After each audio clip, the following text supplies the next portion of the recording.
Hello everyone. तो बच्चे आज +2 का जो आपका चैप्टर है breathing and exchange of gases, उसका एक बहुत ही इम्पॉर्टेंट टॉपिक है ऑक्सीजन डिसोसिएशन कर्व। तो आज हमने उस कर्व को यहाँ पे डिस्कस करना है। तो बच्चे ऑक्सीजन डिसोसिएशन कर्व से पहले आपको ये पता होना चाहिए कि सैचुरेशन क्या होती है। अगर बच्चे हम सैचुरेशन की बात करें, हम कहते हैं कि हमारी जो हीमोग्लोबिन है, ठीक है, उसके पास आयरन मॉलिक्यूल्स होते हैं। अब देखो, हम कहते हैं हमारी एक हीमोग्लोबिन के साथ 4 ऑक्सीजन बाइंड कर सकते हैं। ठीक है बच्चे, मान लो हीमोग्लोबिन के साथ यहाँ 1 ऑक्सीजन बाइंड कर गया, तो अभी उसकी सैचुरेशन कितनी हुई है? 25%। दैट मीन्स 75% हिस्सा उसका अभी भी फ्री पड़ा है बच्चे, जो सैचुरेट कर सकता है। ठीक है, ऐसे ही मान लो 2 ऑक्सीजन मॉलिक्यूल्स लग गए तो half of the haemoglobin saturate हो गई है। दैट मीन्स सैचुरेशन कितनी हुई है? 50%। 3 लग गए तो 75%।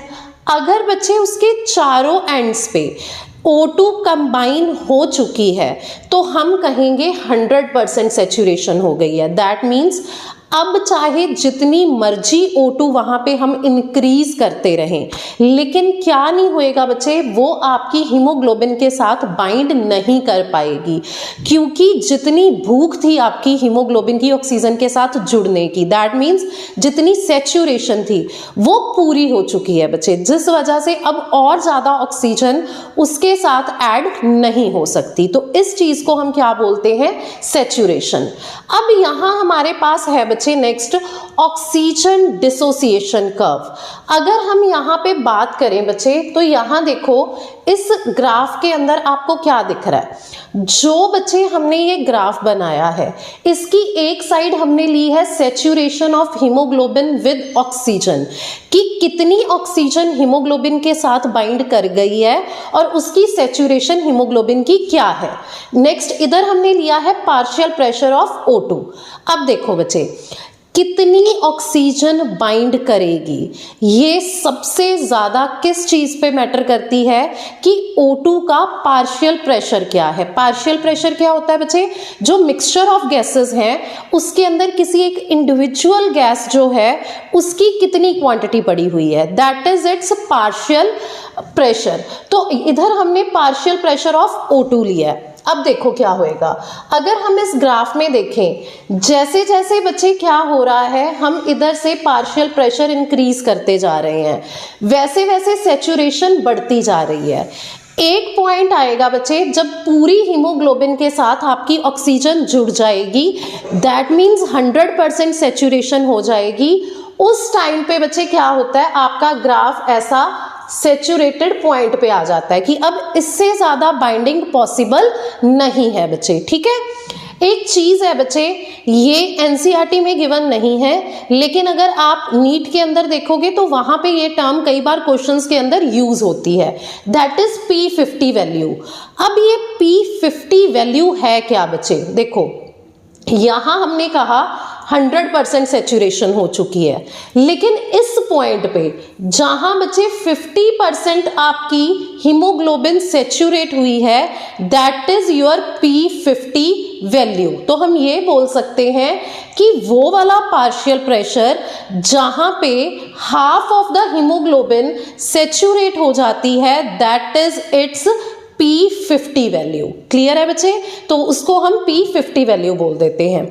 अब एक चीज याद रखनी है कि बाइंडिंग कौन अफेक्ट करता है? Partial pressure. इसके साथ साथ बच्चे और भी फैक्टर्स होते हैं, जैसे टेम्परेचर हो गया, pH हो गया, ये सारे फैक्टर्स भी कंट्रीब्यूट करते हैं बच्चे ऑक्सीजन की हीमोग्लोबिन के साथ जो बाइंडिंग हो रही है उसको।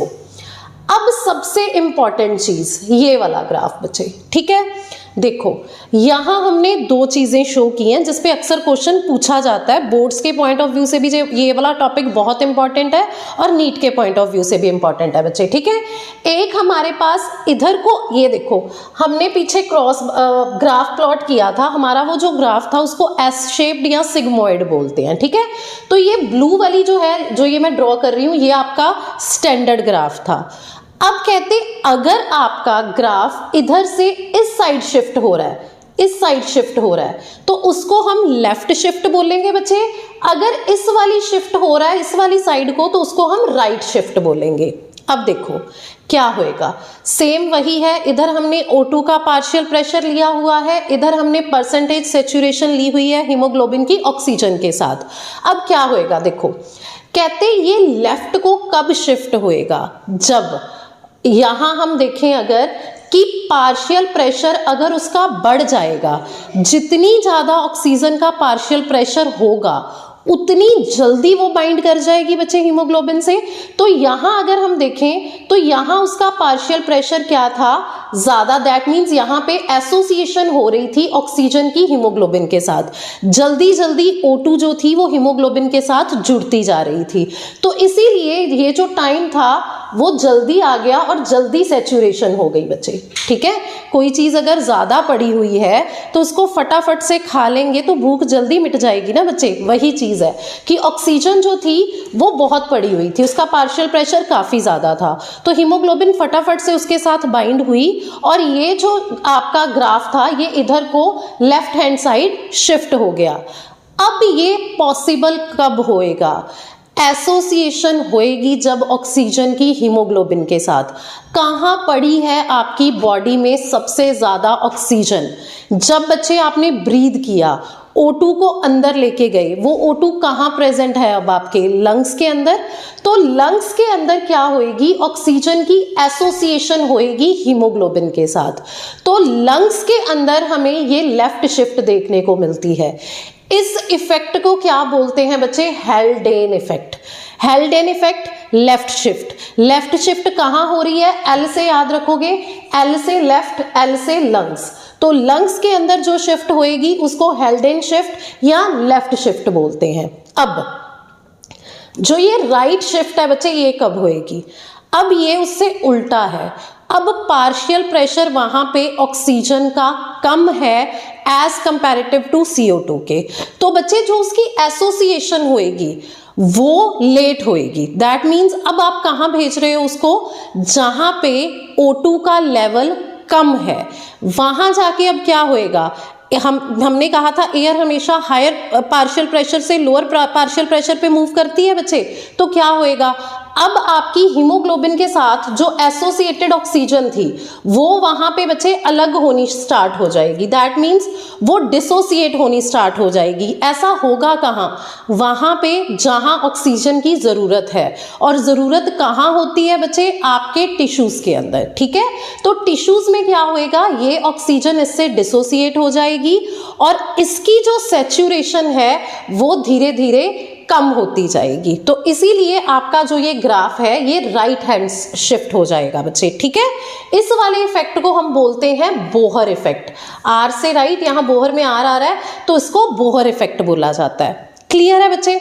अब हमने दूसरे कंडीशंस देखने हैं कि जिस टाइम पे लेफ्ट शिफ्ट या राइट शिफ्ट हो रही है तब कंडीशंस क्या हैं। देखो बच्चे, अगर एसोसिएशन हो रही है, एसोसिएशन तभी होएगी अगर पार्शियल प्रेशर ऑफ ऑक्सीजन ज्यादा है, तो लंग्स में क्या होएगा, पार्शियल प्रेशर ऑफ O2 ज्यादा होएगा, CO2 का पार्शियल प्रेशर कम होएगा, H पॉजिटिव ज्यादा होएगा। H पॉजिटिव ज्यादा that means H positive come that means pH क्या होएगा, ज्यादा होएगा, और टेम्परेचर जो है वो भी क्या होएगा बच्चे, कम होएगा।